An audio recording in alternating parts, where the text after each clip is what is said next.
ನ ಚಲಚಿತ್ತಸ್ಯ ಕಾರ್ಯವಾಪ್ತಿ. ಮನಸ್ಸು ಚಂಚಲವಾಗಿದ್ರೆ ಏನನ್ನು ಮಾಡೋಕ್ಕಾಗಲ್ಲ ಅಂತ ಈ ಸೂತ್ರ ಹೇಳುತ್ತೆ. ಮನಸ್ಸು ಚಂಚಲವಾಗಿರೋದು ಅಂದ್ರೆ ಏನು ಅಂತ ಅಂದರೆ, ಈ ಕ್ಷಣದಲ್ಲಿ ಈಗಿರುತ್ತೆ, ಮುಂದಿನ ಕ್ಷಣದಲ್ಲಿ ಮತ್ತೊಂದು ಕಡೆಗಿರುತ್ತೆ. ಈಗ ಇದನ್ನು ಮಾಡೋಣ ಅಂತ ಅನ್ಸತ್ತೆ, ಅದನ್ನು ಮಾಡೋಕ್ಕೆ ಶುರು ಮಾಡ್ತಾ ಇದ್ದಾಗೆ ಇದು ಬೇಡ, ಇನ್ನೊಂದು ಕೆಲಸ ಮಾಡೋಣ ಅಂತ ಅನ್ಸುತ್ತೆ. ಈ ಥರ ಇದ್ದರೆ ಯಾವ ಕೆಲಸನೂ ಮಾಡೋಕ್ಕಾಗಲ್ಲ ಅಂತ ಹೇಳ್ತಾರೆ. ಅಂದರೆ ಏಕಾಗ್ರತೆ ಬೇಕು ಏನನ್ನಾದರೂ ಮಾಡೋದಕ್ಕೆ. ಏಕಾಗ್ರತೆ ಅಂತ ಕೇಳಿದ್ದೀರಾ? ಏಕಾಗ್ರತೆ ಅಂದ್ರೇನು? ಯಾರು ಒಬ್ರು ಹೇಳಿ.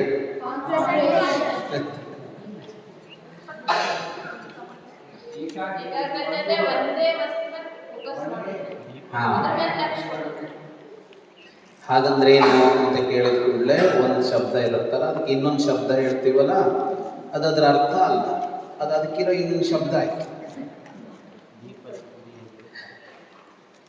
ಒಂದೇ ಕಡೆಗೆ ಮನಸ್ಸನ್ನು ನಿಲ್ಲಿಸಬೇಕು. ಒಂದೇ ಕಡೆಗೆ ಮನಸ್ಸನ್ನು ನಿಲ್ಲಿಸಬೇಕು. ಪಾಠ ಕೇಳ್ತಾ ಇದ್ದಾಗ ಪಾಠನೇ ಕೇಳ್ತಾ ಇರಬೇಕು. ಊಟ ಮಾಡ್ತಾ ಇದ್ದೀವಿ, ಊಟ ಮಾಡ್ತಾ ಇರುವಾಗಲೇ ಇನ್ನೊಂದು ಕೆಲಸ ಮಾಡ್ತೀವಿ, ಓಡ್ತೀವಿ, ಆಡ್ತೀವಿ ಅಂದ್ರೆ ಆಗತ್ತಾ? ಊಟ ಮಾಡುವಾಗ ಊಟ ಮಾಡ್ತಾ ಇರಬೇಕು. ಆಟ ಆಡುವಾಗ ಆಟ ಆಡಬೇಕು. ಒಂದು ಕೆಲಸ ಮಾಡುವಾಗ ಒಂದೇ ಕೆಲಸ ಮಾಡಬೇಕು. ದೇಹ ಮಾತ್ರ ಅಲ್ಲ, ಮನಸ್ಸು ಅದರ ಜೊತೆಗೇ ಇರಬೇಕು. ಮನಸ್ಸು ಕೊಟ್ಟು ಕೆಲಸ ಮಾಡಬೇಕಾಗುತ್ತೆ. ಮನಸ್ಸು ಕೊಟ್ಟು ಕೆಲಸ ಮಾಡಿದರೆ ಮಾತ್ರ ಆ ಕೆಲಸ ಚೆನ್ನಾಗಾಗುತ್ತೆ. ಇಲ್ಲದೆ ಇದ್ರೆ ಏನಾಗುತ್ತೆ? ಪುಸ್ತಕ ಹಿಡ್ಕೊಂಡು ಹಿಂಗೆ ಹಾಳೆ ತಕ್ಕೊಂಡು ಹಿಂಗೆ ಓದ್ತಾ ಇರ್ತೀವಿ, ತಲೆಗೇನೂ ಹೋಗಲ್ಲ. ಏನಾಗಿರುತ್ತೆ? ಮನಸ್ಸಲ್ಲಿ ಬೇರೆ ಏನೋ ಯೋಚನೆ ಇರುತ್ತೆ, ಮನಸ್ಸು ಚಲಿಸಿರುತ್ತೆ. ಚಲಚಿತ್ತ ಅಂದರೆ ಚಲಿಸ್ತಾ ಇರೋ ಮನಸ್ಸು. ಆ ಕಡೆ ಈ ಕಡೆ ಹೋಗ್ತಾ ಇರೋ ಮನಸ್ಸು ಇದೆಯಲ್ಲ, ಅದರೊಳಗೆ ಏನು ಇಳಿಯೋಲ್ಲ. ನೀವು ನೀರು ತುಂಬಿಸ್ತೀರಲ್ಲ ಬಾಟಲಿಗೆ, ನೀರು ತುಂಬಿಸುವಾಗ ಬಾಟಲ್ನ ಅಲ್ಲಾಡಿಸ್ತಾ ಇದ್ರೆ ಏನಾಗುತ್ತೆ? ನೀರು ತುಂಬತ್ತ ಅದರೊಳಗೆ? ಇಲ್ಲ, ನೀರೆಲ್ಲ ಚೆಲ್ಲಿ ಹೋಗುತ್ತೆ. ಮನಸ್ಸು ಹಾಗೇನೆ, ಅದು ಆ ಕಡೆ ಈ ಕಡೆ ಅಲ್ಲಾಡಬಾರ್ದು, ಅಲುಗಾಡಬಾರ್ದು, ಒಂದೇ ಕಡೆಗೆ ನಿಲ್ಲಬೇಕು. ಅವಧಾನ ಅಂತ ಹೆಸರು ಅದಕ್ಕೆ. ಗಮನ ಕೊಡಬೇಕು ಅಂತ. ಗಮನ ಕೊಡಬೇಕು, ಒಂದು ಕಡೆಗೆ ಗಮನ ಕೊಡಬೇಕು. ಅಂದರೆ ಮನಸ್ಸಲ್ಲಿ ಇರಬೇಕು. ಏನು ಕೆಲಸ ಮಾಡ್ತಾ ಇದ್ದೀವೋ ಅಲ್ಲೇ ಮನಸ್ಸು ಇರಬೇಕು ಅಂತ.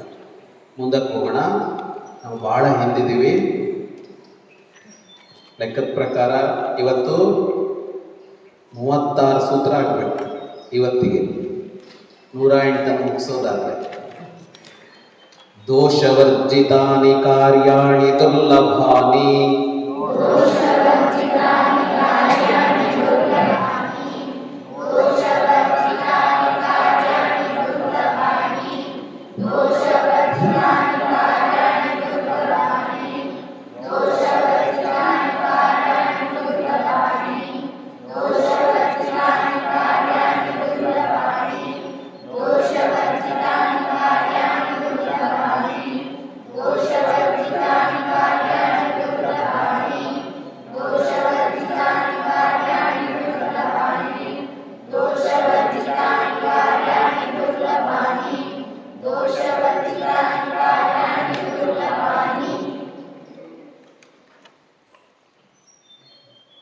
ಎಲ್ಲ ಕೆಲಸಗಳಲ್ಲೂ ಏನೋ ಒಂದು ದೋಷ ಇರುತ್ತೆ. ನಾವೇನೋ ಮಾಡೋದಕ್ಕೆ ಅಂತ ಹೊರಟಿರ್ತೀವಲ್ಲ, ಏನೋ ಒಂದು ಸಾಧಿಸೋದಕ್ಕೆ ಅಂತ ಹೊರಟಿರ್ತೀವಿ. ಈ ವೃತ್ತಿ ಮಾಡಬೇಕು ಅನ್ಕೋತೀವಿ, ಇಂಜಿನಿಯರ್ ಆಗಬೇಕು ಅಂತೀವಿ, ಡಾಕ್ಟರ್ ಆಗಬೇಕು ಅಂತೀವಿ ಅಂತ ಅನ್ಕೊಳ್ಳೋಣ. ಹಾಗೆಯೇ ನಾವೇನೋ ಒಂದು ಗುರಿ ಇದೆಯಲ್ಲ, ಗುರಿಯನ್ನು ತಲುಪಬೇಕು ಅಂತಂದಾಗ ಈ ಥರ ಮಾಡೋಣ, ಈ ಥರ ಮಾಡೋಣ ಅಂತ ಅಂದ್ಕೊಂಡಿರ್ತೀವಿ. ಯಾರೋ ಹೇಳ್ತಾರೆ ಸರಿ ಇಲ್ಲ, ಇದು ಮಾಡಬೇಡ, ಅದನ್ನು ಮಾಡಿದರೆ ಅದ್ರಲ್ಲಿ ಆ ಸಮಸ್ಯೆ ಇದೆ, ಮಾಡಬೇಡ, ಇದರಲ್ಲಿ ಈ ಸಮಸ್ಯೆ ಇದೆ, ಮಾಡಬೇಡ ಅಂತ ಹೇಳ್ತಾರೆ. ಚಾಣಕ್ಯ ಹೇಳ್ತಾನೆ, ಎಲ್ಲ ಕೆಲಸಗಳಲ್ಲೂ ಏನೋ ಒಂದು ಸಮಸ್ಯೆ, ದೋಷ, ಕೊರತೆ ಇದ್ದೇ ಇರುತ್ತೆ.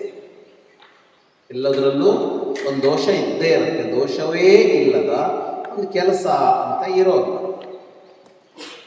ಹಾಗಾಗಿ ಹೆಚ್ಚಾಗಿ ಏನು ಮಾಡ್ತೀವಿ ನಾವು ಅಂತ ಅಂದರೆ, ಮಾಡಬೇಕು ಅಂತ ಅಂದ್ಕೊಂಡಿದ್ದನ್ನು ಅದರಲ್ಲೇನೋ ಸಮಸ್ಯೆ ಇದೆ ಅಂತ ಕೈ ಬಿಟ್ಬಿಡ್ತೀವಿ, ಅದನ್ನು ಮಾಡೋಕ್ಕೆ ಹೋಗೋದು.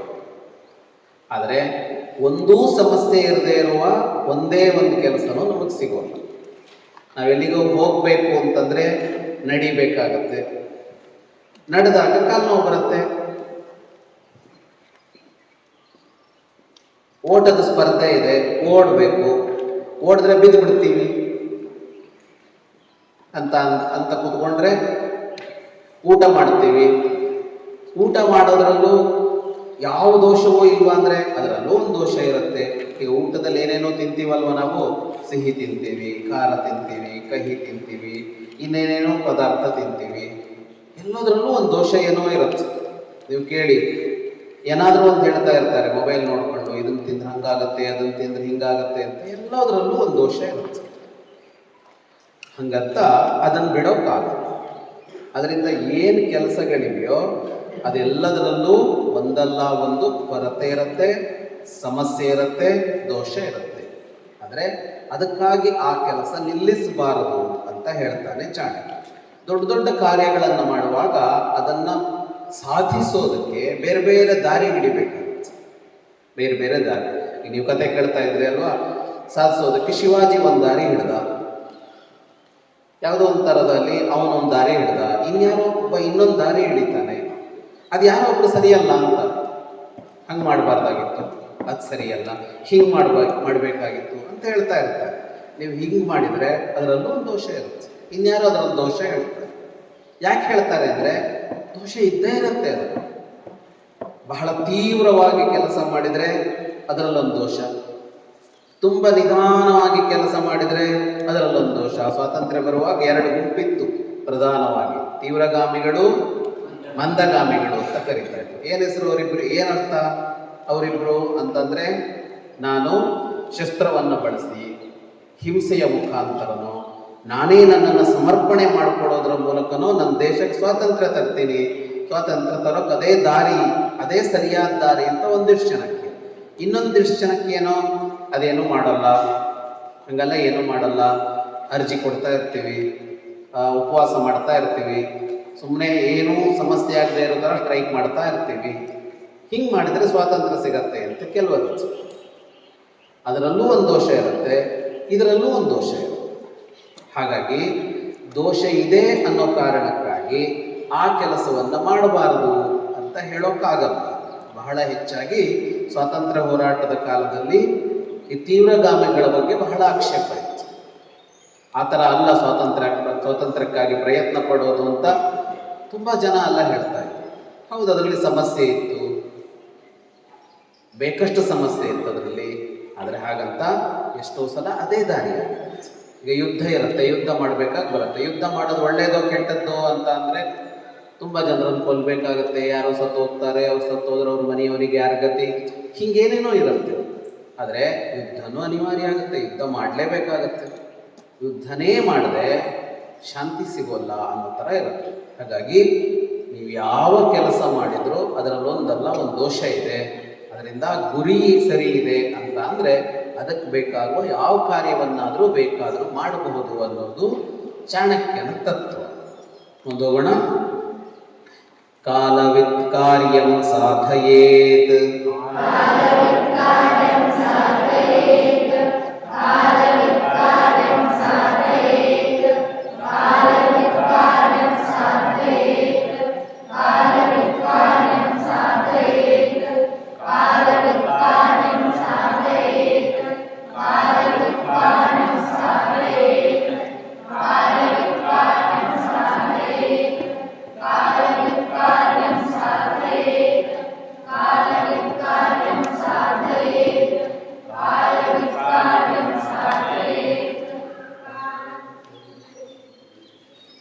ಯಾವುದೇ ಕೆಲಸ ಮಾಡುವಾಗ ಕಾಲ ಏನು ಅಂತ ನೋಡ್ಕೊಳ್ಬೇಕು.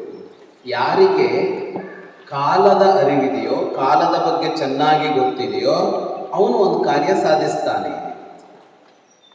ಕೃಷಿ ಮಾಡ್ತಾರಲ್ಲ, ಕೃಷಿ ಮಾಡುವಾಗ ಬಹಳ ಮುಖ್ಯವಾದದ್ದು ಯಾವುದು ಅಂದರೆ ಕಾಲ ಅರ್ಥ ಮಾಡ್ಕೊಳ್ಳೋದು.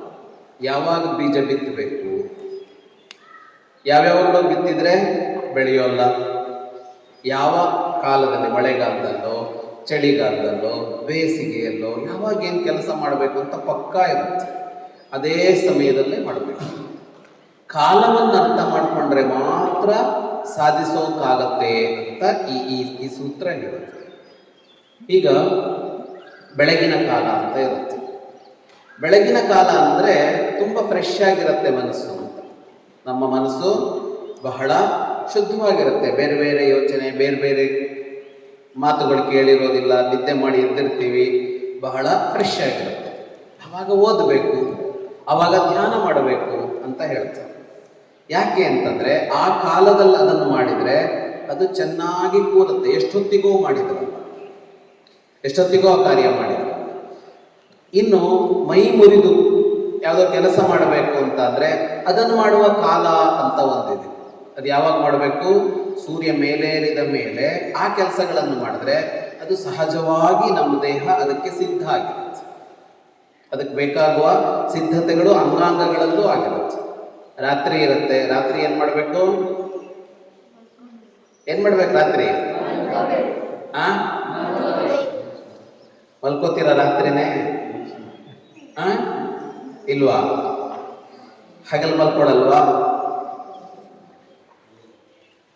ರಾತ್ರಿ ಆದ ಕೂಡಲೇ ಮಲ್ಕೋತೀರಾ? ಮೊದಲಿನ ಕಾಲದಲ್ಲ, 7-7:30 ಮಲ್ಕೊಂಡ್ಬಿಡ್ತಿದ್ರು. ಸಂಜೆ ಆಗ್ತಾ ಇದ್ದಾಗ ಮಲ್ಕೋತಾ ಇದ್ರು. ಇವಾಗ ಎಷ್ಟೊತ್ತಿಗೆ ಮಲ್ಕೋತಾರೆ? 11 ಗಂಟೆ 12 ಗಂಟೆ ಮಲ್ಕೋತೀವಿ. 11 ಗಂಟೆ 12 ಗಂಟೆ ಅಂತಲ್ಲ. ರಾತ್ರಿ ಆಯಿತು ಅಂದರೆ ರಾತ್ರಿಯಲ್ಲಿ ನಿದ್ರೆನೇ ಮಾಡಬೇಕು. ಮನುಷ್ಯ ಏನು ಮಾಡಿದ್ದಾನೆ? ರಾತ್ರಿನೂ ಹಗಲು ಮಾಡ್ಕೊಂಡಿದ್ದಾನೆ. ವಿದ್ಯುತ್ ಎಲ್ಲ ಕಂಡಿಡ್ಕೊಂಡು ಹಗಲೆಷ್ಟು ಬೆಳಕಿರತ್ತೋ ರಾತ್ರಿನೂ ಅಷ್ಟು ಬೆಳಕು ಮಾಡ್ಕೊಂಡಿದ್ದಾನೆ. ಹಾಗಾಗಿ ಟಾರ್ಚ್ ಎಚ್ಚರ ಇರೋಷ್ಟಲ್ಲ, ಅದಕ್ಕಿಂತ ಜಾಸ್ತಿ ಬೆಳಕಿದೆಯಲ್ಲ. ಅಷ್ಟೆಲ್ಲ ಮಾಡಿಕೊಂಡು ಹಗಲಲ್ಲಿ ನಿದ್ರೆ ಮಾಡ್ತಾನೆ, ರಾತ್ರಿ ಎಚ್ಚರ ಇರ್ತಾನೆ, ರಾತ್ರಿಯೆಲ್ಲ ಡ್ಯೂಟಿ ಮಾಡ್ತಾ ಇರ್ತಾರೆ ನೋಡಿ. ಹೀಗೆ ಯಾವ ಕಾಲದಲ್ಲಿ ಏನು ಮಾಡಬೇಕು ಅನ್ನೋದನ್ನು ಮನುಷ್ಯ ಬದಲಾಯಿಸ್ಕೊಂಡಿಲ್ಲ. ನೀವದೇ ಪಕ್ಷಿಗಳು ನೋಡಿ, ಬೆಳಗಾಗುತ್ತಾ ಇರೋ ಹಾಗೆ ಹೊರಗಡೆ ಬರ್ತವೆ. ಸಂಜೆ ಆದ ಕೂಡಲೇ ಪಕ್ಷಿಗಳೆಲ್ಲ ಗೂಡು ಸೇರ್ತವೆ. ರಾತ್ರಿ ಬೆಳಕಿದೆ ಎಂದು ಪಕ್ಷಿಗಳು ಹಾರ್ತಾ ಇರೋದು ನೋಡಿದ್ದೀರಾ ಇಲ್ಲಿ? ಸಂಜೆ ಆದ್ಮೇಲೆ ಯಾವ್ದಾದ್ರು ಪಕ್ಷಿ ಕಲರವಾಗಿ ಕೇಳಿಸಿದೆಯಾ ನಿಮಗೆ? ಶಬ್ದ ಎಲ್ಲೂ ಕೇಳಿಸಿದೆ. ಅವಕ್ಕೆ ಪಕ್ಕ ಯಾವ ಕಾಲದಲ್ಲಿ ಏನು ಮಾಡಬೇಕು ಅಂತ ಚೆನ್ನಾಗಿ ಗೊತ್ತಿದೆ. ರಾತ್ರಿಯೂ ಎಚ್ಚರಿರುವ ಪಕ್ಷಿಗಳು ಅಂತ ಇರ್ತಾವಲ್ವಾ? ಯಾವ ಪಕ್ಷಿ? ರಾತ್ರಿ ಎಚ್ಚರಿರೋದು ಅಂದ್ರೆ ಏನು ಹಾಗಿದ್ರೆ? ರಾತ್ರಿ ಯಾರು ಎಚ್ಚರಿರ್ತಾರೋ ಅವ್ರು ಯಾರು ಹಂಗಿದ್ರೆ? ಗೋಗಳು. ಹಾಗೆ ಇದು ಒಂದು ದಿನದಲ್ಲಿ ಬೆಳಗ್ಗೆ ಏನು ಮಾಡಬೇಕು, ಸಂಧ್ಯಾ ಕಾಲದಲ್ಲಿ ಏನು ಮಾಡಬೇಕು, ಮಧ್ಯಾಹ್ನ ಏನು ಮಾಡಬೇಕು, ಯಾವಾಗ ಊಟ ಮಾಡಬೇಕು ಅಂತೆಲ್ಲ ಕಾಲದ ಅರಿವು ಬೇಕು. ಅದೇ ಥರ ಇಡೀ ವರ್ಷ ಅಂತ ಬಂದರೆ ಯಾವ ಋತುವಿನಲ್ಲಿ ಏನು ಮಾಡಬೇಕು ಅಂತ. ಋತು ಅಂತ ಕೇಳಿದ್ದೀರಾ? ಎಷ್ಟು ಋತು ಇದೆ? ಯಾವ್ದ್ಯಾವುದು?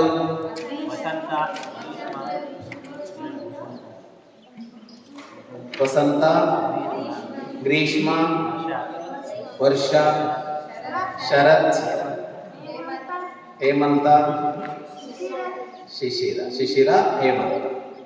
6 ಋತುಗಳು. 2 ತಿಂಗಳಿಗೆ ಒಂದು ಋತು ಬರುತ್ತೆ. 2 ತಿಂಗಳಿಗೆ ಒಂದು ಋತು ಬರುತ್ತೆ. ವರ್ಷಕ್ಕೆ ಎಷ್ಟು ಋತು ಆಯಿತು? ಈಗ 6 ಹೆಸರು ಹೇಳಿದ್ರು ಅವರು. ಹೇಳಿದ್ರು 6 ಋತು ಬಂತು. ಈ ಋತುಗಳಲ್ಲೇ ಅದಾಗುತ್ತೆ. ಈ ಋತುಗಳಿವೆಯಲ್ಲ, ಈ ಋತುಗಳಲ್ಲಿ ಸೃಷ್ಟಿಯಲ್ಲಿ ಒಂದು ಬದಲಾವಣೆ ಆಗುತ್ತೆ. ವಸಂತ ಋತು ಅಂತ ಬಂದಾಗ ವಸಂತ ಋತುವಿನಲ್ಲಿ ಏನಾಗಬೇಕು ಅದಾಗುತ್ತೆ. ಸ್ವಲ್ಪ ಹೆಚ್ಚು ಕಡಿಮೆ ಇದೆ, ಸ್ವಲ್ಪ ಹಿಂದೆ ಬಂದಿದೆ, ಹಾಗಾಗಿ ವ್ಯತ್ಯಾಸ ಇದೆ. ಆದರೆ ಅದು ಮಾತ್ರ ಹಿಂದೆ ಬಂದಿಲ್ಲ, ಇಡೀ ಚಕ್ರನೇ ಹಿಂದೆ ಬಂದಿದೆ. ಹಾಗಾಗಿ ಸೃಷ್ಟಿಯಲ್ಲೂ ಹೇಗಿದೆ ಅಂದರೆ ಯಾವ ಕಾಲದಲ್ಲಿ ಏನು ಮಾಡಬೇಕು ಆ ಕಾಲದಲ್ಲೇ ಅದನ್ನು ಮಾಡುತ್ತೇವೆ. ಹಾಗಾಗಿ ನಾವು ಒಂದು ಕೆಲಸ ಯಶಸ್ವಿಯಾಗಬೇಕು ಅಂತಂದರೆ ಕಾಲವನ್ನು ಅರ್ಥ ಮಾಡಿಕೊಂಡೇ ಆ ಕೆಲಸ ಮಾಡಬೇಕು. ಕ್ಷಣಂ ಪ್ರತಿಕಾಲ ವಿಕ್ಷೇಪಂ ನ ಕುರ್ಯಾತ್ ಸರ್ವಕೃತ್ಯೇಷು.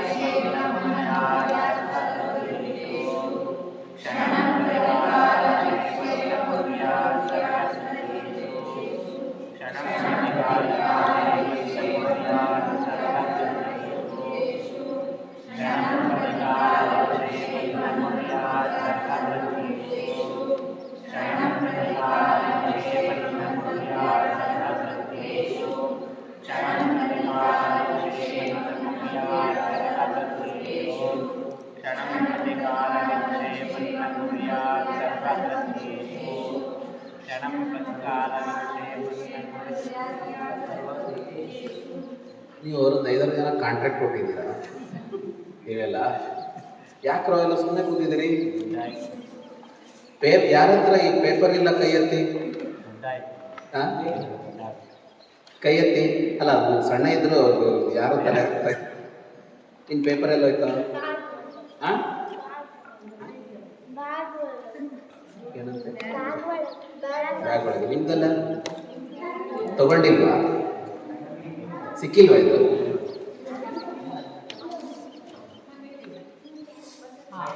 ಹಾ,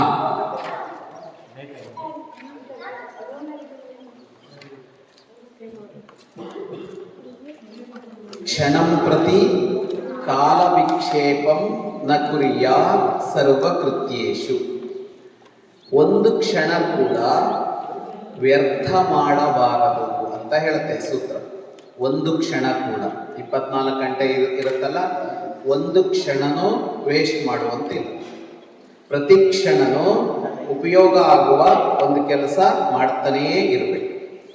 ಒಂದು ಕ್ಷಣ ವ್ಯರ್ಥ ಆಯಿತು ಅಂತ ಅಂದರೆ ಆ ಕ್ಷಣ ಇರುತ್ತಲ್ಲ, ಅದು ಮತ್ತೆ ಸಿಗೋಲ್ಲ. ಕಳೆದು ಹೋದ ಕಾಲ ಸಿಗತ್ತಾ? ನೆನ್ನೆ ಇದೆಯಲ್ಲ, ಅದು ಮತ್ತೆ ವಾಪಸ್ ತರೋಕೆ ಬರತ್ತಾ? ಇಲ್ಲ. ಕಾಲ ಜಗತ್ತಿನಲ್ಲಿ ಏನನ್ನು ಬೇಕಿದ್ರೂ ವಾಪಸ್ ತರೋಕೆ ಬರುತ್ತೆ. ಯಾವುದನ್ನು ವಾಪಸ್ ತರೋಕೆ ಬರಲ್ಲ ಅಂದರೆ ಟೈಮನ್ನು ವಾಪಸ್ ತರೋಕೆ ಬರಲ್ಲ. ಇವತ್ತು ಬೆಳಗ್ಗೆ ಇದೆಯಲ್ಲ, ಇವತ್ತು ಬೆಳಗ್ಗೆ ಕಳೆದೋಯ್ತು, ಮತ್ತೆ ಬೇಕು ಅಂದರೆ ಹೆಂಗೆ ವಾಪಸ್ ತರೋದು ಅದನ್ನು? ಇವತ್ತು ಬೆಳಗ್ಗೆ ಸಿಗೋಲ್ಲ, ಇನ್ನು ಸಿಗೋದು ನಾಳೆ ಬೆಳಗ್ಗೆ. ಹಾಗಾಗಿ ಇವತ್ತು ಬೆಳಗ್ಗೆ ನಾವು ಅದನ್ನು ಉಪಯೋಗ ಮಾಡಿಕೊಂಡಿದ್ರೆ ನಮಗೆ ಲಾಭ ಆಗ್ತಾ ಇತ್ತು. ಉಪಯೋಗ ಮಾಡಿಕೊಳ್ಳದೆ ಇದ್ರೆ ಹೋಯ್ತು. ಅದಕ್ಕಾಗಿ ಒಂದೇ ಒಂದು ಕ್ಷಣವನ್ನು ವ್ಯರ್ಥ ಮಾಡಬಾರದು. ಸರ್ವಕೃತ್ಯೇಷು, ಯಾವ ಕೆಲಸ ಮಾಡ್ತಾ ಇರುವಾಗ ಕೂಡ ಒಂದು ಕ್ಷಣವೂ ವ್ಯರ್ಥ. ಪ್ರತಿ ಕ್ಷಣವನ್ನು ನಮ್ಮ ಲಾಭಕ್ಕೆ, ನಮ್ಮ ಕೆಲಸ ಮಾಡೋದಕ್ಕೆ ನಾವು ಉಪಯೋಗಿಸಿಕೊಳ್ಬೇಕು. ಮುಂದಿನ ಹೋಗೋಣ. ಭಾಗ್ಯವಂತಮಪ್ಯಪರೀಕ್ಷ್ಯಕಾರಿಣಂ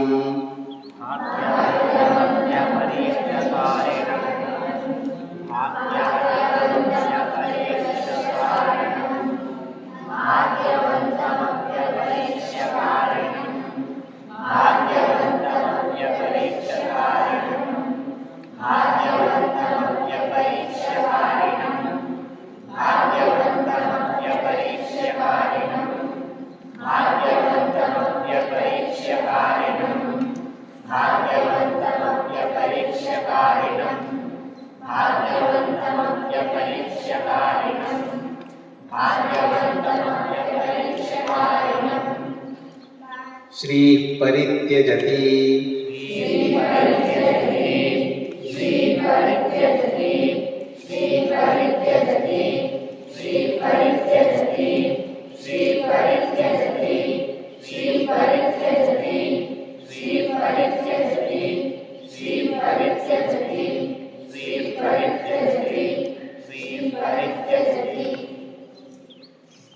ಇತ್ತು. ಆಮೇಲೆ ವಾಪಸ್ ತಂದಿರಿ. ನಿಮ್ಮ 5 ಜನಕ್ಕೆ ಸೇರಿ ಒಂದಿದೆ, 4 ಜನಕ್ಕೆ ಸೇರಿ ಇಲ್ಲಿದೆ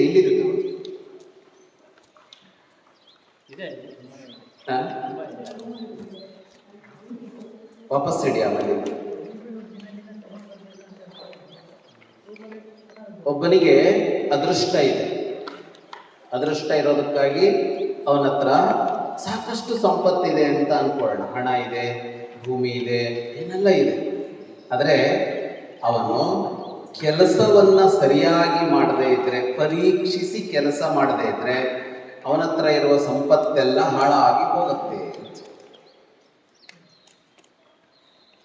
ಅದೃಷ್ಟ ಇದೆ ಅಥವಾ ಹೇಗೋ ಬಂದಿದೆ ಅಂದ ಮಾತ್ರಕ್ಕೆ ಅದು ಉಳ್ಕೊಳ್ಳೋದಿಲ್ಲ. ಈಗ ನಮಗೆ ಬುದ್ಧಿ ಇರುತ್ತೆ, ನಿಮಗೆಲ್ಲ ಬುದ್ಧಿ ಇದೆ, ಶಾರ್ಪ್ ಆದ ಬುದ್ಧಿ ಇರುತ್ತೆ. ನೀವು ಅದನ್ನು ಬಳಸಿಕೊಂಡು ಕೆಲಸ ಮಾಡಿದರೆ ಅದು ಉಳ್ಕೊಳ್ಳುತ್ತೆ. ಇಲ್ಲದೇ ಇದ್ರೆ ಏನಾಗುತ್ತೆ? ಬುದ್ಧಿ ಮೊಂಡ. ಅದನ್ನು ಕೆಲಸಕ್ಕೆ ಬಳಸಿದರೆ ಮಾತ್ರ ಅದನ್ನು ಆಕ್ಟಿವ್ ಆಗಿಟ್ಟರೆ ಮಾತ್ರ ಉಪಯೋಗಕ್ಕೆ ಬರೋದು. ಇಲ್ಲ ಅಂದರೆ ಅದು ಇದ್ರೂ ಪ್ರಯೋಜನ ಇಲ್ಲ ಮಾತ್ರ ಅಲ್ಲ, ಅದು ಆಮೇಲೆ ಇರೋದೇ ಇಲ್ಲ. ನೆನಪಿನ ಶಕ್ತಿ ಇರುತ್ತೆ. ಕೆಲವರಿಗೆ ನೆನಪಿರುತ್ತೆ ನೋಡಿ, ಒಂದ್ಸಲ ಹೇಳಿದ್ರೆ ನೆನಪಿರುತ್ತೆ, ಮರೆಯೋದೇ ಇಲ್ಲ ಅನ್ನೋ ಥರ ಇರುತ್ತೆ. ಆದರೆ ಬಳಸಬೇಕಾಗುತ್ತೆ. ನಮಗಿರುವ ಸಾಮರ್ಥ್ಯಗಳನ್ನು ನಾವು ಬಳಸಿದರೆ ಮಾತ್ರ, ಬಳಸದೆ ಹಾಗೆಯೇ ಬಿಟ್ಟರೆ ಅದು ನಮ್ಮಲ್ಲಿ ಉಳ್ಕೊಳ್ಳೋಲ್ಲ. ಹೇಗೆ ಸಂಪತ್ತಿರೋದನ್ನು ಉಳಿಸ್ಕೊಳ್ಳೋದಕ್ಕೆ ಕೆಲಸ ಮಾಡಬೇಕು ನಾವು, ಹಾಗೆ ನಮ್ಮಲ್ಲಿರೋ ಕೌಶಲ ಸಾಮರ್ಥ್ಯಗಳನ್ನು ಬಳಸಿದರೆ ಮಾತ್ರ ಬರೋದು, ಇಲ್ಲ ಅಂದರೆ ಬರೋಲ್ಲ. ದೊಡ್ಡವ್ರನ್ನ ಕೇಳಿ ನಾನು ಚಿಕ್ಕವರಿದ್ದಾಗ ಹಿಂಗೆ ಮಾಡ್ತಿದ್ದೆ ಈಗ ಬರಲ್ಲ ಅಂತ ಹೇಳ್ತಾರೆ. ನಾನು ಓಡ್ತಿದ್ದೆ, ಹಾರ್ತಿದ್ದೆ, ಹಾಡ್ತಿದ್ದೆ, ಈಗ ಬರೋಲ್ಲ. ಯಾಕೆ? ಮಾಡ್ತಾ ಇದ್ರೆ ಏನಾಗುತ್ತೆ? ಪರೀಕ್ಷೆ ಕಾರ್ಯ ಸರಿಯಾಗಿ ನೋಡಿ ಹೇಗೆ ಮಾಡಬೇಕು ಅಂತ ಕೆಲಸ ಮಾಡ್ತಾ ಇದ್ರೆ ಮಾತ್ರ ಅದು ಉಳ್ಕೊಳ್ಳುತ್ತೆ. ದಿನಾಲು ನಡೀತಾ ಇದ್ರೆ ಎಷ್ಟು ವರ್ಷ ವಯಸ್ಸಾದ ಮೇಲೂ ಅವನಿಗೆ ನಡೆಯೋಕ್ಕಾಗುತ್ತೆ. ನಡಿದೇನೆ ಇದ್ರೆ, ದಿನ ನಡೆಯೋ ಅಭ್ಯಾಸ ಇಲ್ಲದೆ ಇದ್ರೆ 10 ಹೆಜ್ಜೆ ಇಟ್ಟು ಕೂಡಲೇ ಕಾಲು ನೋವು ಶುರುವಾಗುತ್ತೆ. ಅದೇನೆ ನಿತ್ಯ ನಡೀತಾ ಇದೆ. ಕಾಲು ಇಬ್ಬರಿಗೂ ಇದೆ ಅಲ್ವಾ? ವಯಸ್ಸಾದ ಮೇಲೆ 16 ಕಿಲೋಮೀಟರ್ ನಡ್ಕೊಂಡು ಹೋಗೋರಿಗೂ ಕಾಲಿರುತ್ತೆ. 10 ಹೆಜ್ಜೆ ಇಟ್ಟು ಕೂಡಲೇ ಕಾಲು ನೋವು ಬರೋರಿಗೂ ಅದೇ ಕಾಲ ಇರೋದು, ವ್ಯತ್ಯಾಸ ಏನೂ ಇಲ್ಲ. ಇಬ್ಬರ ಕಾಲೊಳಗೂ ಎಲ್ಲ ವ್ಯವಸ್ಥೆನೂ ಹಾಗೇ ಇದೆ, ಅದೇ ಥರ ನರಗಳಿವೆ, ಅದೇ ಥರ ವ್ಯವಸ್ಥೆ ಇದೆ. ಆದರೆ ಅವನಿಗೆ ಯಾಕೆ ಕಾರ್ಯ ಮಾಡೋಕ್ಕಾಗಲ್ಲ ಅಂತ ಅಂದರೆ, ಅವನು ಪರೀಕ್ಷಿಸಿಕೊಂಡು ಏನನ್ನು ಮಾಡಬೇಕು ಅಂತ ನಿರಂತರವಾಗಿ ಕಾರ್ಯ ಮಾಡಿ ಅದನ್ನು ಬಳಸ್ತಾ ಇದೆ. ಯಾವ ವಸ್ತುವನ್ನು ಬಳಸೋಲ್ವೋ ಅದು ಬಳಕೆಗೆ ಬರೋಲ್ಲ. ಕಾರಿದೆ ಅಂತ ಅಂದ್ಕೊಳ್ಳಿ, ಮನೇಲಿರೋ ಕಾರನ್ನು 1 ವರ್ಷ ನಿಲ್ಲಿಸಿದ್ರೆ ಆಮೇಲೆ ಸ್ಟಾರ್ಟ್ ಮಾಡೋಕ್ಕೆ ಆಗಲ್ಲ.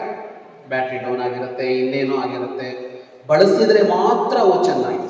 ಈ ಥರ ಎಲ್ಲ ಹಾಗೆ ಕತ್ತಿಗಳಿರುತ್ತೆ, ಚೂಪಾದ ಕತ್ತಿಗಳು ಅಂತ. ಹಾಗೆ ಇಟ್ಟರೆ ಅವುಗಳಲ್ಲಿರುವ ಆ ಚೂಪಾಗಿರೋದಿಲ್ಲ, ಶಾರ್ಪ್ನೆಸ್ ಇದೆಯಲ್ಲ, ಅದು ಹೊರಟು ಹೋಗುತ್ತೆ. ಹಾಗಾಗಿ ಬಳಸದೆ ತುಂಬ ದಿನ ಆಯಿತು, ಈಗ ವರ್ಕ್ ಆಗುತ್ತೋ ಇಲ್ವೋ ಗೊತ್ತಿಲ್ಲ ಅಂತ ಹೇಳ್ತೀವಿ ನಾವು ವಸ್ತುಗಳಿಗೆ. ಅದೇ ತರಹ ನಮ್ಮ ಸಾಮರ್ಥ್ಯಗಳು ಹಾಗೆ. ನಾವು ಎಷ್ಟು ಬಳಸ್ತಾ ಹೋಗ್ತೀವೋ ಅಷ್ಟದು ಹೆಚ್ಚಾಗ್ತಾ. ಬಳಸೋದು ಬಿಟ್ವಿ ಅಂತ ಅಂದರೆ ಅದು ಅನುಪಯುಕ್ತ ಆಗ್ಬಿಡುತ್ತೆ.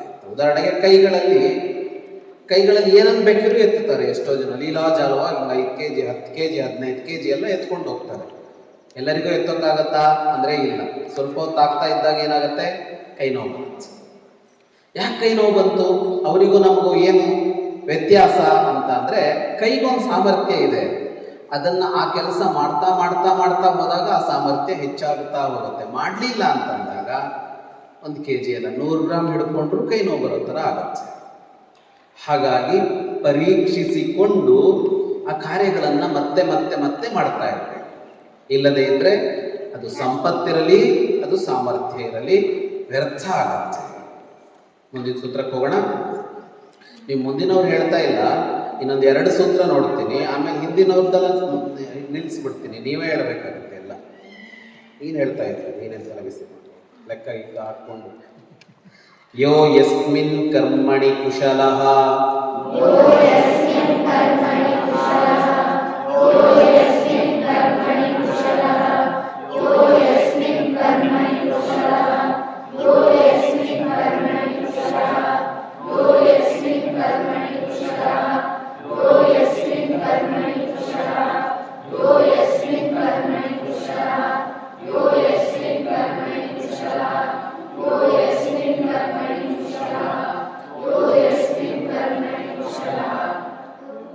ತಂ ತಸ್ಮಿನ್ನೇವ ಯೋಜಯೇತ್.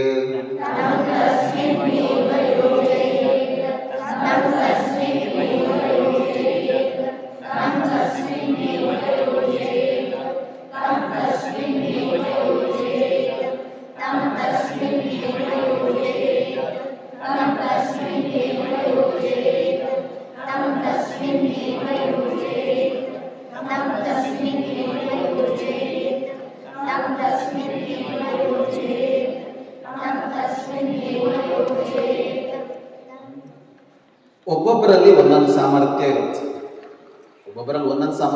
ಅಂದರೆ ಒಂದೊಂದೇ ಸಾಮರ್ಥ್ಯ ಇರುತ್ತೆ ಅಂತಲ್ಲ, ಒಬ್ಬೊಬ್ಬರಿಗೆ ಒಂದಿಷ್ಟು ಸಾಮರ್ಥ್ಯಗಳಿರುತ್ತೆ. ಒಬ್ಬನಿಗಿರುವ ಸಾಮರ್ಥ್ಯ ಇನ್ನೊಬ್ಬನಿಗಿರುತ್ತೆ ಅಂತ ಹೇಳೋಕ್ಕಾಗಲ್ಲ.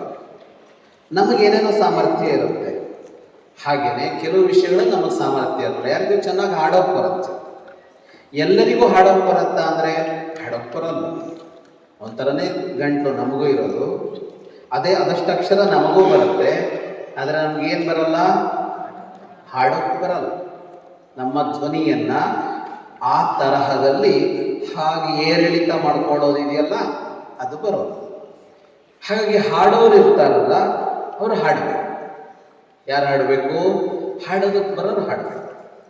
ಯಾರಿಗೋ ಮಾತಾಡೋಕೆ ಬರುತ್ತೆ, ಮಾತಾಡೋಕೆ ಬರೋರು ಮಾತು ಎಲ್ಲರಿಗೂ ಆಡೋಕೆ ಬರುತ್ತೆ, ಆದರೆ ಸ್ಪೀಚ್ ಮಾಡೋದಕ್ಕೆ, ಪಾಠ ಮಾಡೋದಕ್ಕೆ ಎಲ್ಲರಿಗೂ ಬರುತ್ತೆ ಅಂತ ಹೇಳೋಕ್ಕಾಗ. ಹೀಗೆ ಒಬ್ಬೊಬ್ಬರಲ್ಲ ಒಂದೊಂದು ಥರದ್ದೇನಿರುತ್ತೆ. ಯಾರಿಗೋ ಚಿತ್ರ ಬಿಡಿಸೋಕೆ ಬರುತ್ತೆ, ಯಾರಿಗೋ ಚೆನ್ನಾಗಿ ನೃತ್ಯ ಮಾಡೋಕೆ ಬರುತ್ತೆ, ಯಾರಿಗೋ ಚೆನ್ನಾಗಿ ಅಭಿನಯ ಮಾಡೋಕೆ ಬರುತ್ತೆ, ಇನ್ಯಾರಿಗೋ ಚೆನ್ನಾಗಿ ಕೆಲಸಗಳನ್ನು ಹ್ಯಾಂಡಲ್ ಮಾಡೋಕೆ ಬರುತ್ತೆ, ಯಾರಿಗೋ ಡೈರೆಕ್ಷನ್ ಮಾಡೋಕೆ ಬರುತ್ತೆ. ಹೀಗೆ ಒಬ್ಬೊಬ್ಬರ ಸಾಮರ್ಥ್ಯಗಳು ಭಿನ್ನ ಭಿನ್ನ. ಇದರಲ್ಲಿ ಕೆಲವು ಸಾಮರ್ಥ್ಯಗಳು ಕಾಮನ್ ಆಗಿರುತ್ತೆ. ಕೆಲವು ಕೆಲಸಗಳನ್ನು ಎಲ್ಲರೂ ಮಾಡಬಹುದು, ಕೆಲವು ಕೆಲಸಗಳನ್ನು ಎಲ್ಲರೂ ಮಾಡೋಕ್ಕಾಗಲ್ಲ. ಕೆಲವನ್ನ ಕಲಿತು ಮಾಡೋಕ್ಕಾಗತ್ತೆ, ಕೆಲವನ್ನ ಕಲಿತು ಮಾಡೋಕ್ಕಾಗಲ್ಲ. ಆದರೆ ಇಲ್ಲಿ ಹೇಳ್ತಾನೆ ಅವನು, ಯಾರು ಯಾವ ವಿಷಯದಲ್ಲಿ ಕುಶಲನಾಗಿದ್ದಾನೋ, ಅಂದರೆ ಯಾರಿಗೆ ಯಾವ ಸಾಮರ್ಥ್ಯ ಇದೆಯೋ ಅವನನ್ನು ಅದೇ ಕೆಲಸಕ್ಕೆ ನಿಯೋಜಿಸಬೇಕು. ನಿಯೋಜಿಸಬೇಕು ಅಂದ್ರೇನು? ಆ ಕೆಲಸ ಅವನ ಹತ್ರ ಮಾಡಿಸ್ಬೇಕು.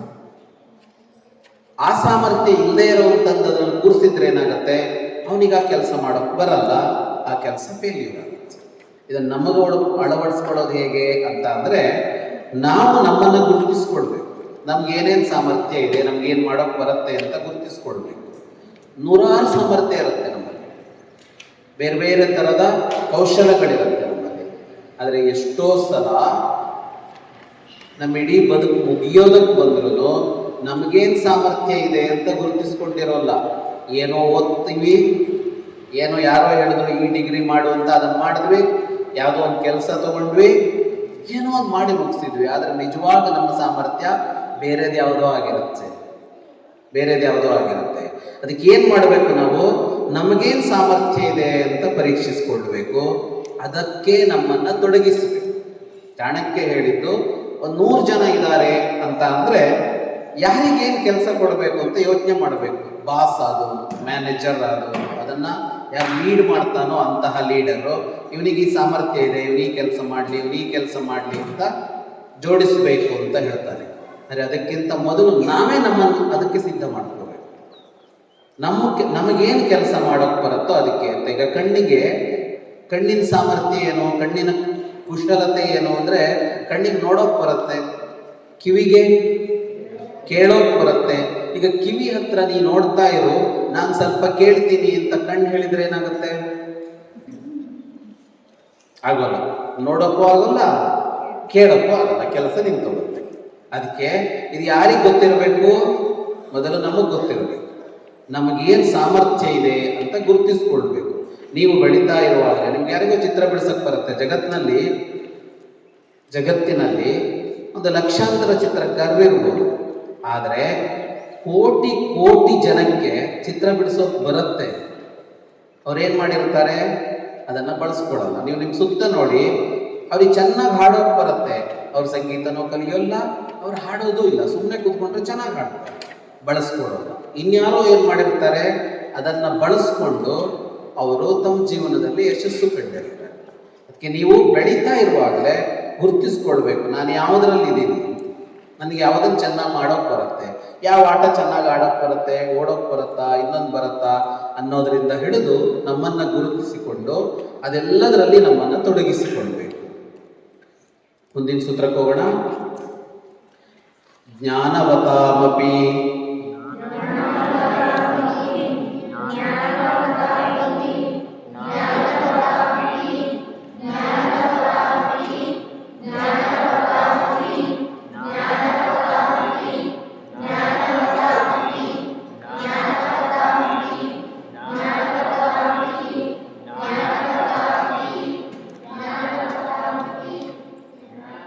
ದೈವಮಾನುಷ ದೋಷಾತ್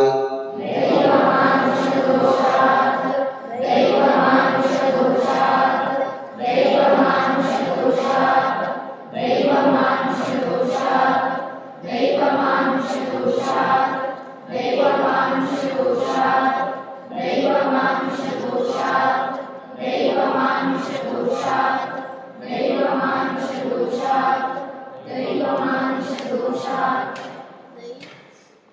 ಕಾರ್ಯಾಣಿ ದುಷ್ಯಂತಿ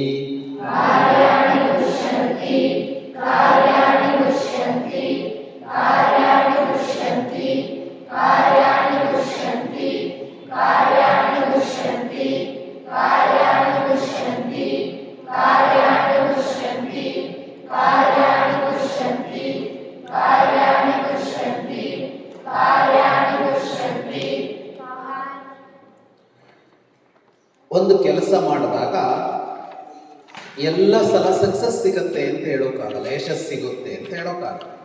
ನಾವು ಪ್ರಯತ್ನ ಪಟ್ಟಿರ್ತೀವಿ, ಎಷ್ಟು ಪ್ರಯತ್ನ ಪಟ್ಟರೂ ಕೂಡ ಫೇಲ್ಯೂರ್ ಆಗ್ಬಿಡುತ್ತೆ, ವೈಫಲ್ಯ ಬರುತ್ತೆ, ವಿಫಲ ಆಗುತ್ತೆ. ಒಂದು ಕೆಲಸ ವಿಫಲ ಆಗೋದಕ್ಕೆ 2 ಕಾರಣಗಳು ಅಂತ ಚಾಣಕ್ಯ ಹೇಳ್ತಾರೆ. 2 ಕಾರಣ. ಒಂದು ಕಾರಣ ಯಾರು? ಮನುಷ್ಯರು ಅಂದರೆ ನಾವೇ ಕಾರಣ ಆಗಿರ್ತೀವಿ, ಅಥವಾ ನಮ್ಮ ಸುತ್ತ ಇರೋ ಯಾರೋ ಕಾರಣ ಆಗಿರ್ತೀವಿ. ಇನ್ನೊಂದು ದೈವ. ದೈವ ಅಂದರೆ ನಮ್ಮ ಕಣ್ಣಿಗೆ ಕಾಣದೇ ಇರುತ್ತೆ, ದೇವರು ಅಥವಾ ನಮ್ಮ ಪೂರ್ವಕರ್ಮಗಳು, ಯಾವುದೋ ಒಂದು ಕಾರಣದಿಂದ ಅದು ಫೇಲ್ಯೂರ್ ಆಗುತ್ತೆ, ನಾವೆಷ್ಟು ಪ್ರಯತ್ನ ಪಟ್ಟು.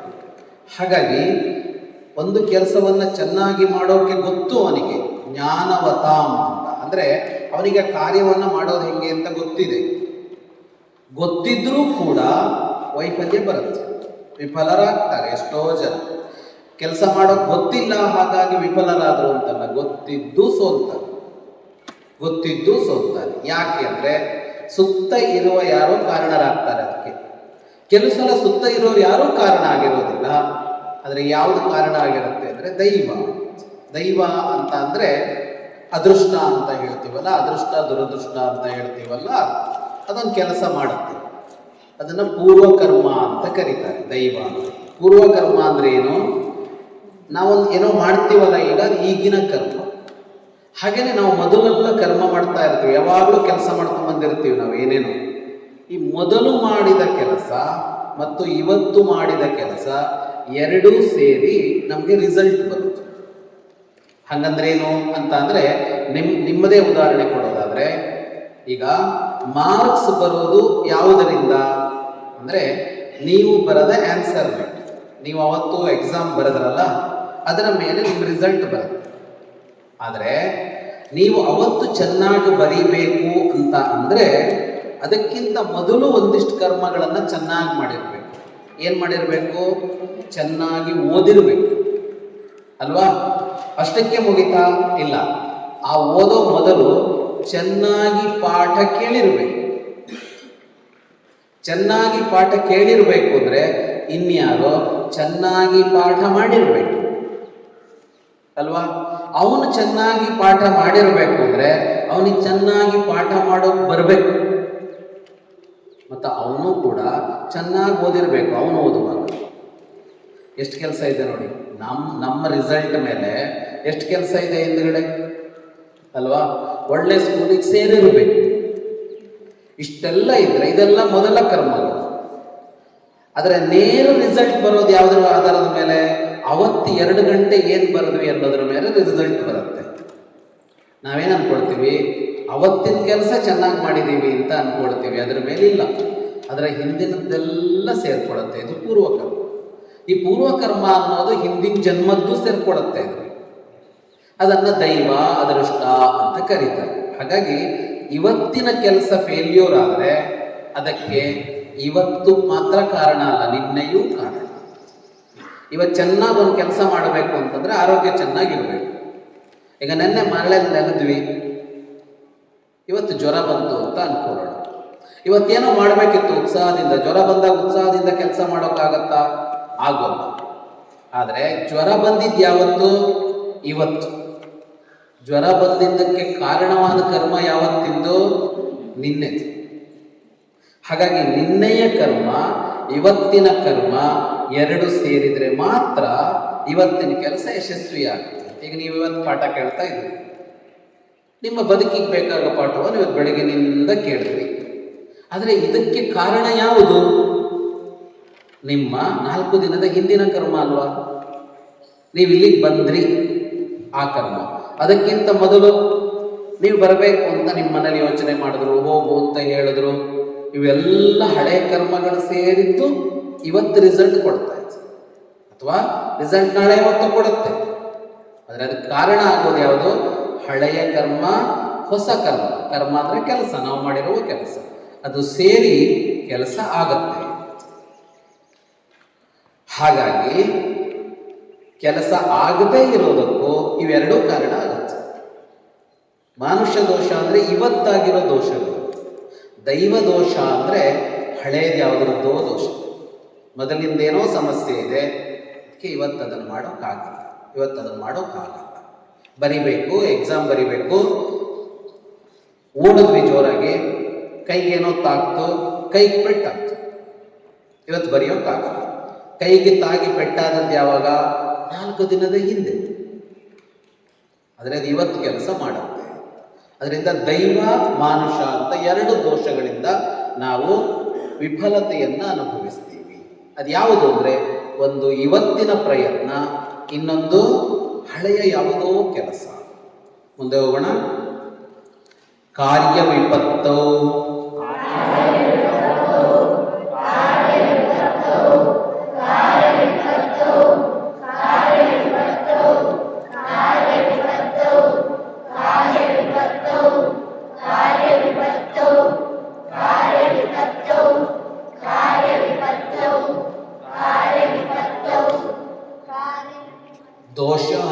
ದೋಷಾನ್ ವರ್ಣಯಂತಿ ಬಾಲಿಶಾಃ.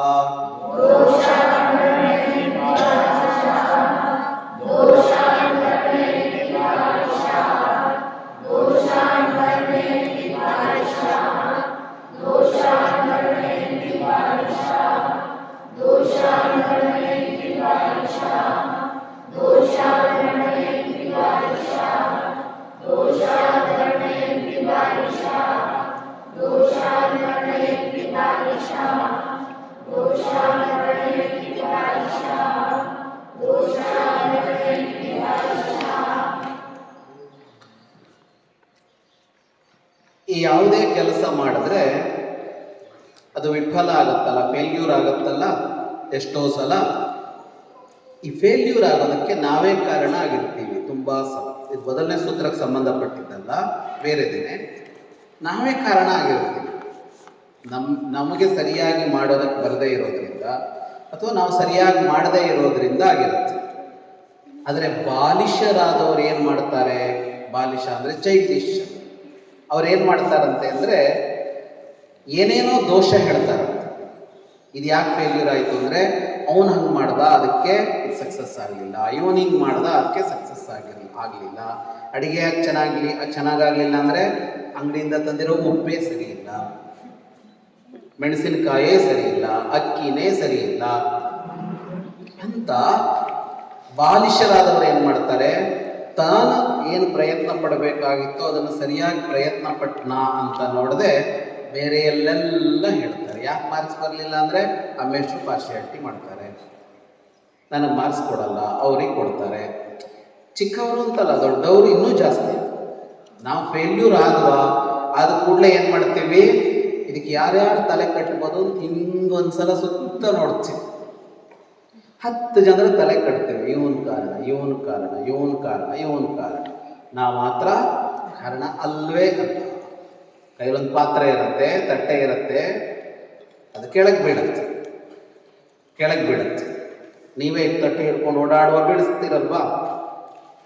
ಏನಾಯ್ತೋ ಅಂತ ಕೇಳಿದ್ರೆ ಏನು ಹೇಳ್ತೀರಿ? ತಟ್ಟೆ ಬಿತ್ತು ಅಂತೀರಿ. ಅದಕ್ಕೇನು ಜೀವ ಇದೆಯಾ ಬೀಳೋಕೆ? ಅದೇನು ಓಡಾಡುತ್ತಾ? ತಟ್ಟೆ ಬೀಳಿಸಿದ್ದಲ್ವ ನೀವು?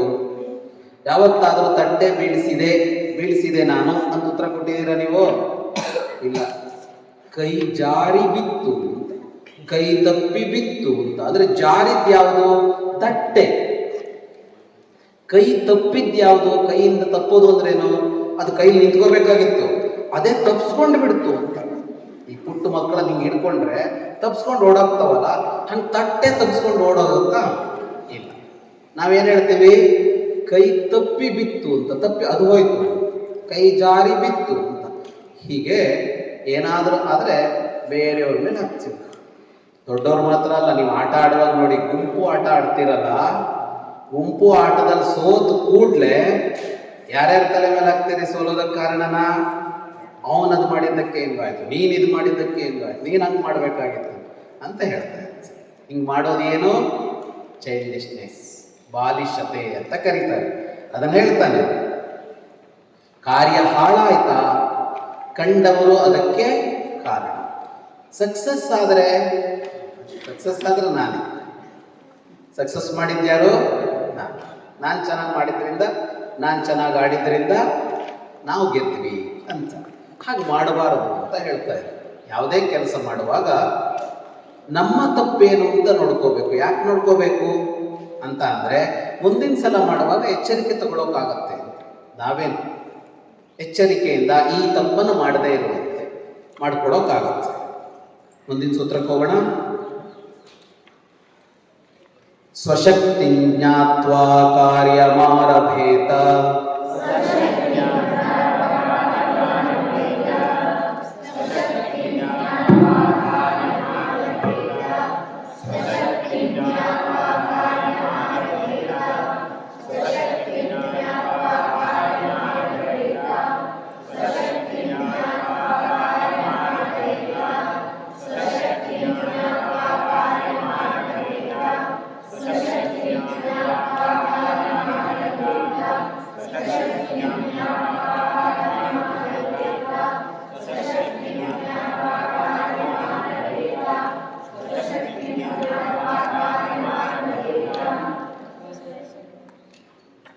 ಸ್ವಶಕ್ತಿ ಜ್ಞಾತ್ವಾ ಕಾರ್ಯಂ ಆರಭೇತ. ಯಾವುದೇ ಕೆಲಸವನ್ನ ಆರಂಭ ಮಾಡೋದಕ್ಕಿಂತ ಮೊದಲೇ ಇದನ್ನ ಮಾಡೋಕೆ ನನಗೆ ಸಾಧ್ಯ ಇದೆಯಾ ಅಂತ ನೋಡ್ಕೋಬೇಕು, ಚೆಕ್ ಮಾಡಿ. ನಮ್ಮ ಶಕ್ತಿ ಎಷ್ಟು, ನಮ್ಮ ಸಾಮರ್ಥ್ಯ ಎಷ್ಟು ಅಂತ ಅರ್ಥ ಮಾಡಿಕೊಂಡು ಆಮೇಲೆ ಅದನ್ನು ಮಾಡೋದಕ್ಕೆ ಹೋಗಬೇಕು. ಯಾಕೆ ಇನ್ನೊಂದು ಬಂತಲ್ವಾ, ಯೋ ಯಸ್ಮಿನ್ ಕರ್ಮಣಿ ಕುಶಲಃ ತಮ್ ತಸ್ಮಿನ್ನೇವ ನಿಯೋಜಯೇತ್ ಅಂತ ಬಂತು. ಯಾರಿಗೆ ಯಾವ ಸಾಮರ್ಥ್ಯ ಇದೆಯೋ ಅವನನ್ನ ಆ ಕಾರ್ಯಕ್ಕೆ ಜೋಡಿಸಬೇಕು. ನಾವು ಮೊದಲು ಅದನ್ನು ಅರ್ಥ ಮಾಡ್ಕೊಳ್ಬೇಕು ಅಂತ ಅಲ್ಲಿ ನೋಡಿದ್ವಿ. ನಾವು ನಮ್ಮ ಸಾಮರ್ಥ್ಯ ಅರ್ಥ ಮಾಡ್ಕೋಬೇಕು. ಇದನ್ನು ಮಾಡೋಕ್ಕಾಗತ್ತಾ ನನಗೆ, ಇದನ್ನು ಮಾಡೋಕ್ಕಾಗತ್ತ. ನೀವು ಆಟ ಆಡ್ತೀರಲ್ಲ, ಈಗ ಕ್ರಿಕೆಟ್ ಆಡ್ತಾ ಇದ್ರೆ ನಿಮಗೆ ಗೊತ್ತಿರುತ್ತೆ, ನಿಮ್ಗೆ ಚೆನ್ನಾಗಿ ಬೌಲಿಂಗ್ ಮಾಡಕ್ಕೆ ಬರುತ್ತಾ, ಬ್ಯಾಟಿಂಗ್ ಮಾಡಕ್ಕೆ ಬರುತ್ತಾ, ವಿಕೆಟ್ ಕೀಪಿಂಗ್ ಚೆನ್ನಾಗಿ ಮಾಡಕ್ಕೆ ಬರುತ್ತಾ ಅಂತ ನಿಮ್ಗೆ ಗೊತ್ತಾಗಿರುತ್ತೆ. ನಿಮಗೆ ಯಾವುದ್ರಲ್ಲಿ ಚೆನ್ನಾಗಿ ಮಾಡೋಕ್ಕೆ ಬರುತ್ತೋ ಆ ಕೆಲಸ ನೀವು ಮಾಡಬೇಕು ಅಲ್ವಾ. ಅದಲ್ಲದೆ ಇರೋದನ್ನ ಮಾಡೋಕ್ಕೆ ಹೋದ್ರೆ ಏನಾಗುತ್ತೆ, ಕೆಲಸ ಸಕ್ಸಸ್ ಆಗುತ್ತೆ. ಆದರೆ ಎಷ್ಟೋ ಸಲ, ಹೆಚ್ಚಿನ ಸಲ ಮನುಷ್ಯ ಹೇಗೆ ಮಾಡ್ತಾನೆ ಅಂದರೆ, ತನ್ನ ಶಕ್ತಿ ಸಾಮರ್ಥ್ಯ ಏನು ಅಂತ ನೋಡ್ಕೊಳ್ಳಲ್ಲ, ತನ್ನ ಶಕ್ತಿ ಸಾಮರ್ಥ್ಯ ಮೀರಿದ ಕೆಲಸಗಳನ್ನು ಮಾಡೋಕ್ಕೋಗ್ತಾನೆ. ಯಾರೋ ಮಾಡೋದಕ್ಕೆ ಹೋಗ್ತಾನೆ, ಯಾರೋ ಆ ಕೆಲಸ ಮಾಡಿದ್ರು ಅಂತ ಮಾಡೋಕೆ ಹೋಗ್ತಾನೆ. ನವಿಲು ಕುಣಿದಿದ್ದನ್ನು ನೋಡಿ ಕೆಂಭೂತ ಕುಣಿತು ಅಂತ ಕನ್ನಡದಲ್ಲಿ ಗಾದೆ. ನವಿಲು ನೃತ್ಯ ಮಾಡುತ್ತೆ ಅಲ್ವಾ, ನೋಡಿದಿರ ನೃತ್ಯ ಮಾಡೋದಿಗೆ ನೋಡಿದ್ರಾ? ಗಂಡನವಿಲ ಹೆಣ್ಣವಿಲ ನೃತ್ಯ ಮಾಡೋದು? ಯಾಕೆ ನೃತ್ಯ ಮಾಡತ್ತಂಥದ್ದು? ಯಾರ ಖುಷಿಗೆ?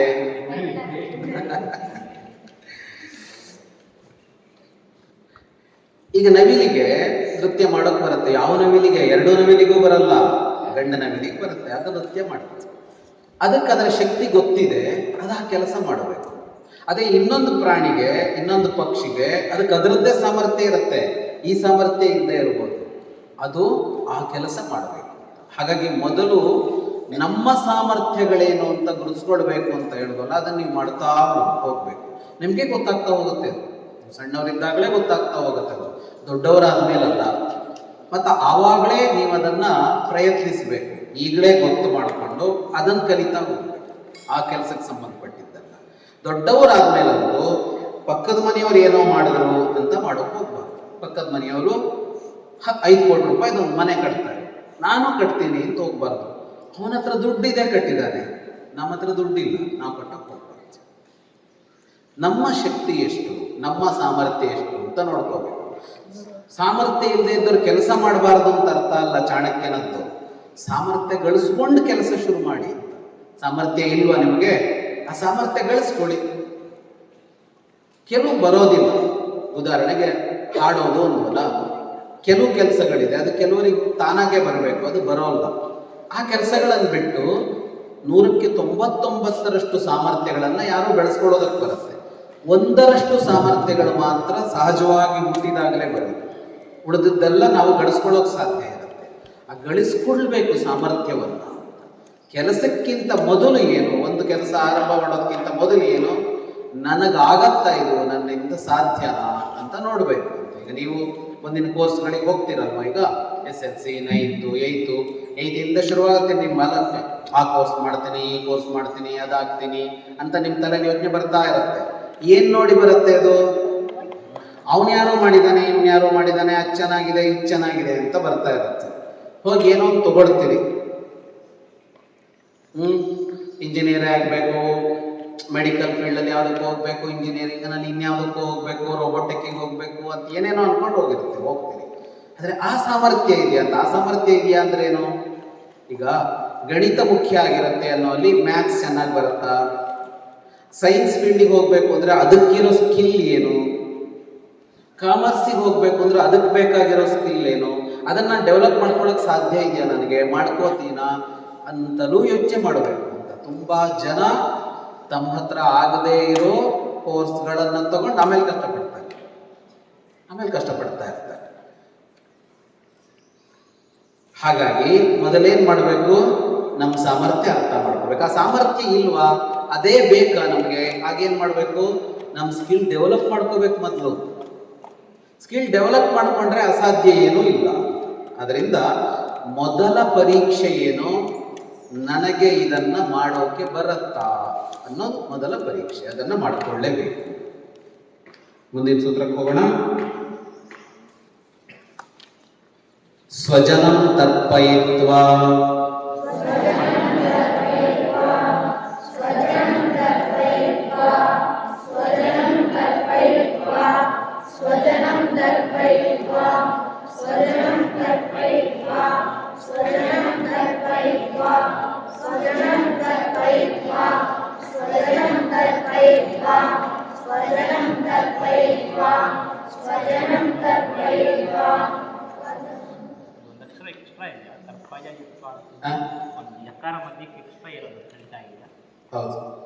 ಹೌದಲ್ವಾ? ತರ್ಪಯಿತ್ವ ಅಂತಾಗಿದೆ. ಆ ಯಾ ಹೊಡೆದಾಕಿ ತರ್ಪಯಿತ್ವ ಮಾಡ್ಬೋದು. ತರ್ಪಯ ಇದೆಯಲ್ಲ, ಆ ಯಾ ತೆಗೆ. ಪೆನ್ನೆಲ್ಲ ಎಲ್ಲಿದೆಯೋ ನಿಮ್ದೆಲ್ಲ? ನಿಂದೆ ಯಶೇಷ ಭೋಜಿ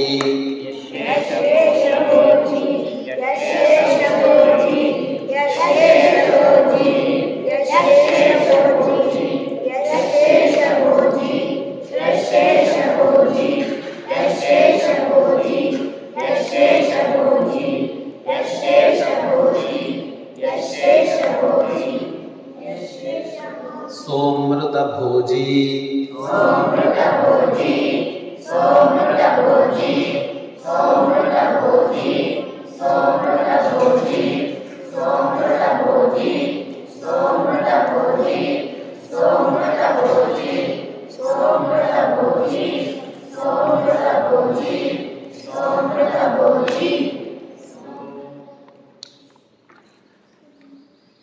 ಮೊದಲು ನಮ್ಮವರಿಗೆಲ್ಲ ಊಟ ಹಾಕಿ ಅವರು ಖುಷಿಪಟ್ಟ ಮೇಲೆ ಏನು ಉಳಿದಿರುತ್ತೋ ಅದನ್ನು ತಿಂದರೆ ಅದು ಅಮೃತ ಆಗತ್ತೆ ಅಂತ ಹೇಳುತ್ತೆ ಸೂತ್ರ. ಮನೇಲಿ ಅಮ್ಮಂದ್ರೆ ಹಾಗೆ ಮಾಡ್ತಾರೆ ಅಲ್ವಾ? ಅಡಿಗೆ ಮಾಡೋದು ಅಮ್ಮಂದ್ರಲ್ವಾ? ರುಚಿ ರುಚಿಯಾಗಿ ಮಾಡ್ತಾರೆ, ಬಿಸಿ ಬಿಸಿಯಾಗಿ. ಬಿಸಿ ಬಿಸಿ ಇದೆ ಅಂತ ಮೊದಲು ತಿನ್ಕೋತಾರ ಅವರು? ಇಲ್ಲ.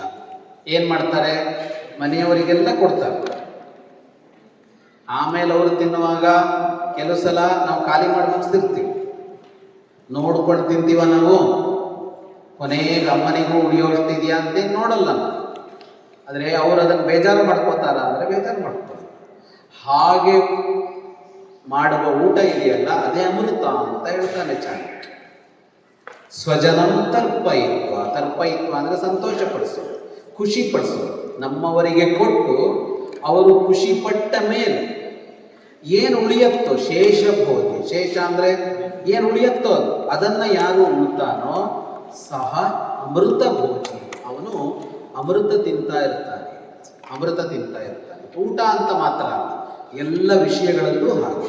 ನಮ್ಮಲ್ಲಿ ಏನಿರುತ್ತೋ ಅದನ್ನ ನಮ್ಮವರಿಗೆ ಹಂಚಿ ಅವರು ಸಂತೋಷ ಪಡಿಸ್ಬೇಕು, ಅವರನ್ನು ಸಂತೋಷ ಪಡಿಸ್ಬೇಕು. ನಾವು ಅವರ ಸಂತೋಷದಲ್ಲಿ ಸಂತೋಷ ಕಾಣಬೇಕು. ಅವರೆಲ್ಲರ ಮುಖದಲ್ಲಿ ಒಂದು ಸಂತೋಷ ಇರುತ್ತಲ್ಲ, ಒಂದು ತೃಪ್ತಿ ಇರುತ್ತಲ್ಲ, ಆ ತೃಪ್ತಿಯಲ್ಲಿ ಆಮೇಲೆ ಏನು ಉಳಿಯುತ್ತೋ, ಎಷ್ಟು ಉಳಿಯುತ್ತೋ ಅದನ್ನ ನಾವು ಬಳಸಿದರೆ ಅದು ಅಮೃತ ಆಗಿರುತ್ತೆ. ಅಮೃತ ಅಂದ್ರೆ ಅತ್ಯಂತ ಸಿಹಿಯಾದದ್ದು, ಅತ್ಯಂತ ರುಚಿಯಾದದ್ದಕ್ಕೆ ಅಮೃತ ಅಂತ ಇರ್ತದೆ. ಸ್ವರ್ಗದಲ್ಲಿ ಅಮೃತ ಅಂತ ಇದೆ ಅಂತ ಕೇಳಿದಿರ ಕಥೆನ? ಸಮುದ್ರ ಮಥನದ್ದು ಆ ಅಮೃತ ಇದೆಯಲ್ಲ, ಅತ್ಯಂತ ರುಚಿಯಾದದ್ದು. ಅದು ಹೇಗೆ ಅಂತ ಅಂದ್ರೆ ಅದನ್ನು ಒಂದು ಸಲ ಕುಡಿದ್ರೆ ಸಾವೇ ಬರೋದು, ಅದಕ್ಕೆ ಅಮೃತ ಅಂತ ಹೆಸರು. ಹಾಗಾಗಿ ಯಾರು ತನ್ನವರನ್ನ ತೃಪ್ತಿಪಡಿಸಿ ಆಮೇಲೆ ಬಳಸ್ತಾರೋ ಅವರಿಗೆ ಸಾವಿಲ್ಲ ಅಂತ ಅರ್ಥ. ಸಾವಿಲ್ಲ ಅಂದ್ರೆ ಸಾಯೋದೇ ಇಲ್ಲ ಅಂತ ಅಲ್ಲ, ಅವರ ಇಡೀ ಬದುಕು ಜೀವಂತವಾಗಿರುತ್ತೆ. ಹಾಗೆ ಭಾವಿಸೋ ಅವರಿಗೂ ಬರಬೇಕು. 2 ಅಂಶ ಇದೆ ಈ ಸೂತ್ರದಲ್ಲಿ. ಎಷ್ಟೋ ಸಲ ಅನಿವಾರ್ಯ ಆಗುತ್ತೆ ನಮ್ಮವರಿಗೆಲ್ಲ ಹಂಚಿ ಆಮೇಲೆ ಬೇಜಾರು ಮಾಡ್ಕೊಂಡು ತಿಂತೀವಿ. ಇಷ್ಟೇ ಉಳಿತು ನನಗೆ, ಇಷ್ಟು ಕಷ್ಟಪಟ್ಟೆ. ಆಗೇನಾಯ್ತು? ಹಂಚಿದ್ದಕ್ಕೂ ಪ್ರಯೋಜನ. ಖುಷಿಯನ್ನ ಎಲ್ಲರ ಮುಖದಲ್ಲಿ ನೋಡಿ ಆ ಅಷ್ಟೂ ಖುಷಿ ನನ್ನದು ಅಂತ ಅಂದ್ಕೊಂಡಾಗ ಇಷ್ಟೇ ತಿಂದರೂ ಅದು ತುಂಬ ದೊಡ್ಡ ಸಂತೋಷ ಕೊಡುತ್ತೆ.